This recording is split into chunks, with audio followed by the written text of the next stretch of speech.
Dick by Tony Gilbert, Part 4, I think.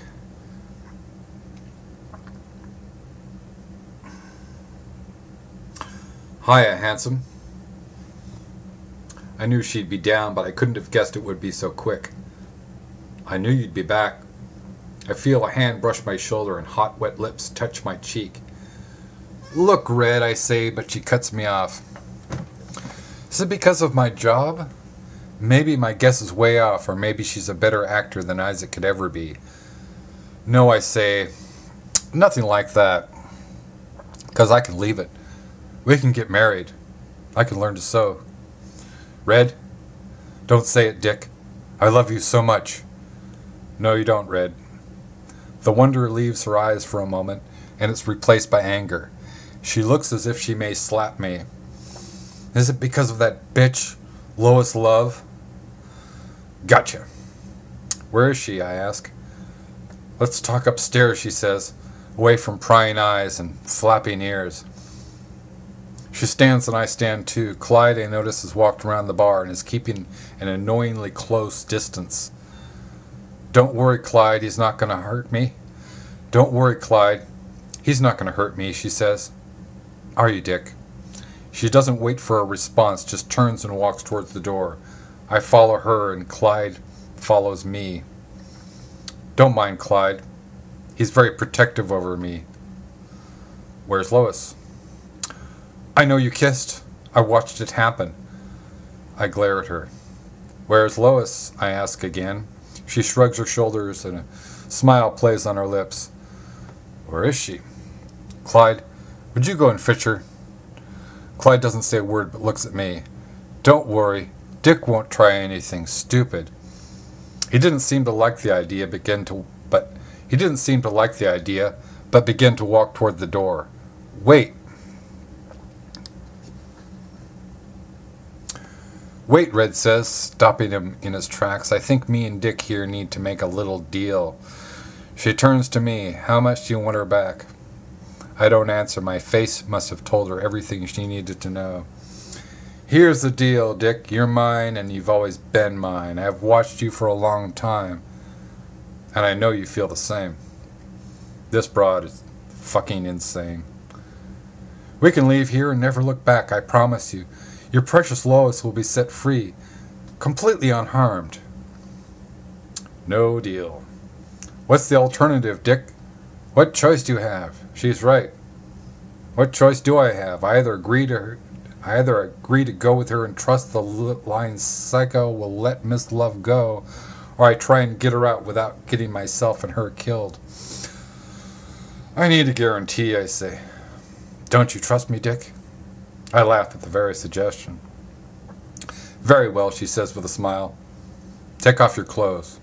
What? No.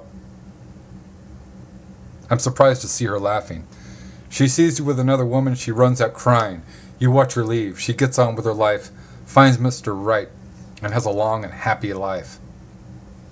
I fail to see how that would possibly happen. After all, she had already seen me get knocked unconscious and been dragged kicking and screaming to a locked room somewhere on the top floor of the bar. Sometimes there's no reasoning with a psychopath. I nod at her and she nods at Clyde, who removes himself from the room. Why is he helping you? I ask as I begin to loosen my shirt. She ignores me and lies in the bed, undoing the buttons down the front of her dress. I see her naked flesh again, and something inside stirs. This time it isn't lust, it's disgust. She pulls me on top of her and our skin touches. She moans loudly and kisses my closed lips. I can taste wine on the tip of her tongue as it pushes between my ungiving lips. I hear footsteps from the corridor outside the room, and she grabs my hair, turning my head toward the open doorway. She moans again and arches her back, pushing me up. I see Miss Love walk past with Clyde on her right. She turns, she sees me, and her face drops. I can't stand it, and I leap from Red, running across the room. I make it through the door and straight into Clyde, who grabs my face and smashes it into the wall. My right eye opens, and I look around the room. The thought that I have been unconscious more often than not in the last 24 hours crosses my mind, and I realize that I still haven't had my coffee. I'm no longer in the hallway. I lay on my side on the worn carpet at the window side of the bed, facing the wall. I sit up quickly, head spinning, then sniff, tasting blood at the back of my throat. You're awake, my darling. Red sits on the side of the bed, facing away from me, long legs hanging over the side.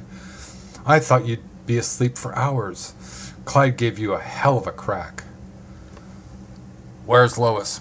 I ask, my voice dry and nasal. She turns to me like something from a horror flick. Where's Lois? Where's Lois? She is nowhere. She is nothing. You are mine. Forget about Lois. Where is Lois? She turns back, anger gone as quickly as it had surfaced. She's right here, Dick. I force myself up, pushing against the bed, and look past Red. Lois is tied to a chair, a gag in her mouth, a deep cut across the side of her face. Clyde stands to her left with a short blade in his hand. Let her go, I say as I drop to my knees. Just let her go. I'll do what you want. I watch Red stand and walk to Lois. She raises one hand and strokes the unmarked side of her face. Lois tries to pull away, but Clyde grabs the back of her head so her eyes are on her abductor. She is beautiful, Dick. You made a good choice. I can't look at her. My eyes are on the floor, and I'm defeated. Cut her, she says, and my head shoots up. What? Cut her. Then I'll let her leave. What? I ask again. The way I see it, Dick, you take away her looks, you take away her appeal. You're a man, Dick, and I make it my business to know how a man thinks. There's a loud bang from downstairs, but neither Red nor Clyde seem to notice. And men, they're all as shallow as each another. I look at her unbelieving. No? Shame. Clyde, do you want me to do the honors? No, I scream out. Wait! Red looks at me in anticipation. I'll do it! And Red's smile grows as she licks her lips. Your knife, Clyde.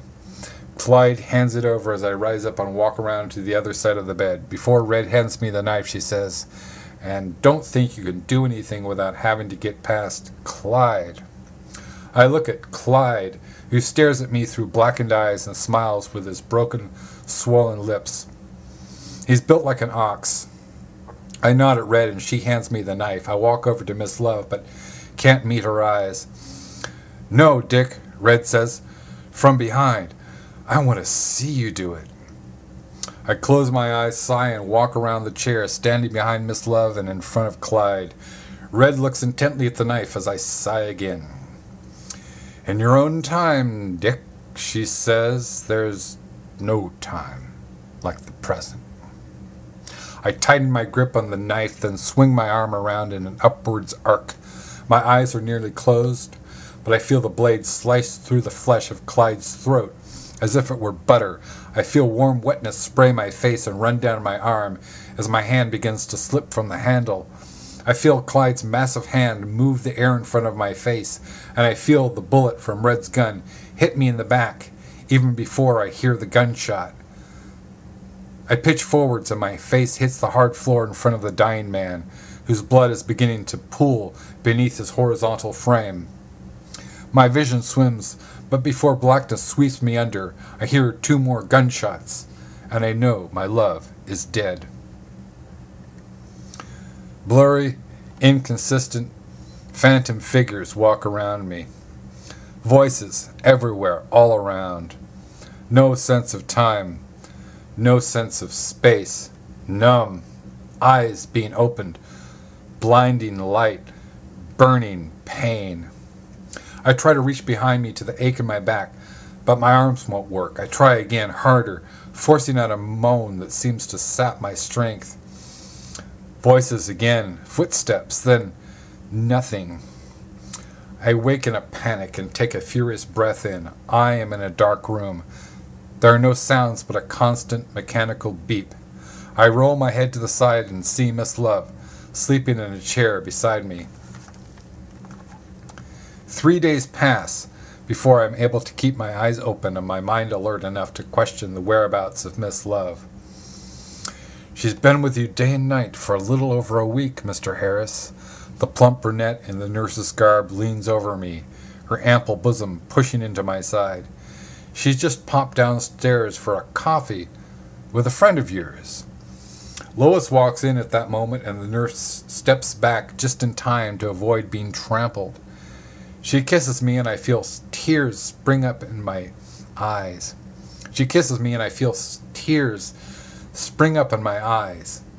I savor the moment before looking up towards the door and at Richie Hartman.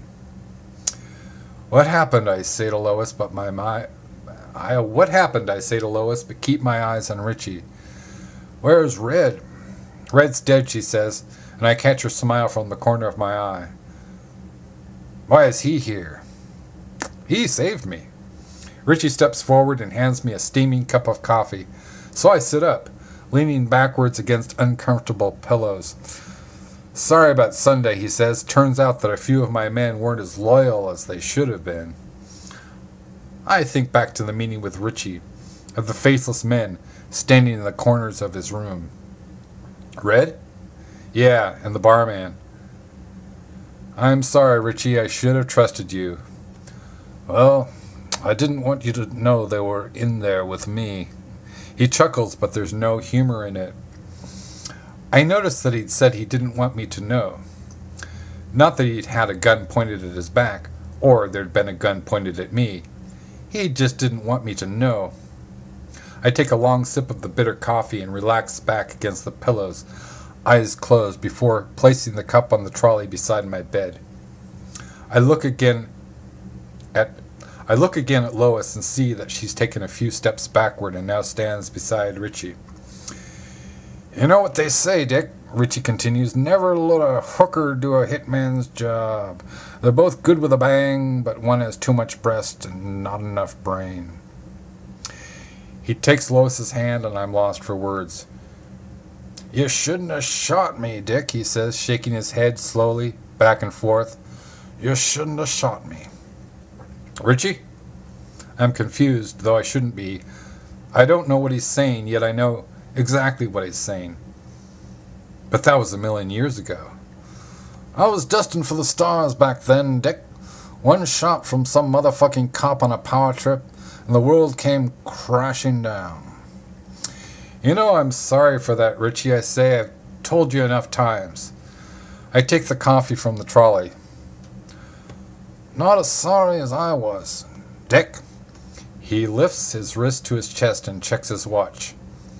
I gave him that watch. Lois smiles over at me, and I'm pretty sure there's pity in her eyes. Red didn't want to do it, you know, she says. Richie paid her a lot of money, but after she took me into that dive tavern of yours, she told me she'd changed her mind. Said she still loved you. A migraine starts to build behind my eyes, and by the feel of it, it's going to be a doozy. Of course, Richie steps back. Chase was with us all along, keeping an eye on things. Chase Montgomery? I knew I'd recognize that guy in the bar. I go to take another sip of my coffee, but I can't lift my arm. It's strange, but I don't really care, and my pains have gone. Red shot me. My voice comes out quietly, my mouth dry. Why'd she shoot me if she still loved me? You killed her brother, Lois says. Clyde? I cough, clear my throat, and start again. Clyde was Red's brother? Neither Lois or Richie answer me. I try to speak again, but my vocal cords seem uninterested in obeying. A nurse walks in behind Richie and Lois, but I can't tell if she's the same one from before. The world is taking on a shimmering quality, as if it's wrapped in cellophane, and I can't quite focus. I glance down at the coffee cup held at a slight angle on my limp hand and understand now what they have done, what they must have delivered to me in that dark, oily brew. We better be off now, Dick, Richie says from far away. I try to move, try to get the nurse's attention, but I'm so tired. I've never been so tired. I think I see the nurse walk out again, but I can't be sure. Lois comes into view and leans in close. I can feel her warm breath against my cheek, and the soft scent of chamomile arouses what senses I still have left.